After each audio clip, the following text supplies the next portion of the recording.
PITX to Naga City. PITX papuntang Naga. So, PITX na papuntang Iriga, ang schedule ay 10:30 ng umaga at 8 p.m. ng DLTB. Pwede ding sumakay ng papuntang Legazpi na DLTB din, 6:30 p.m. So, karamihan ng mga bus na papuntang Naga ay sa hapon, pero meron ding umaga na bumabiyahe katulad ng DLTB at Raymond Transit. Alas 5 ng umaga, alas 9 ng umaga, hanggang alas 9 ng gabi. Ang mahirap lang kapag sumakay sa Raymond ay medyo matigas ang upuan nito. Meron silang 2x2 at 3x2 na papuntang Naga.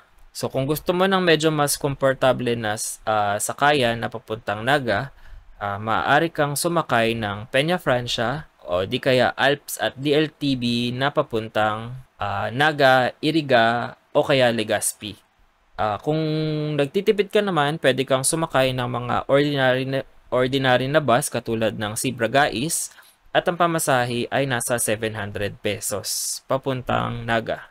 So kung papunta ka ng Karamoan, may mga bus na sa Naga City na papuntang Karamoan.